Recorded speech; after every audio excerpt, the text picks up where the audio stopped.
Que tu plantis papers per façanes i portes, al peu del campanar, els vidres de l'escola, als bancs de la capella de les monges, al portaló de l'Hort de l'Oriola, a les estacions del tren de Valldoreix, a les parades del mercat de fruita, a la sortida del funicular, damunt les cartelleres del cinema, a la sala de ball, a la torratxa de la Casa del Llamp, a l'escrivania de la rectoria, sota els fanals del passeig, a la mateixa porta de l'Alcola, que ho escriguis en lletra rodona o en pal sec, o bé a la romana, en caràcters d'impremta forastera, en els Averià, en lletra molt ampla o en cursiva,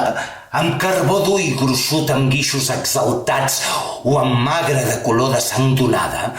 Què hi puc fer jo, Francesca? Què haig de dir si amb els ulls aclocats ja sé el que escrius? No m'omplis més de flors, ja no t'estimo.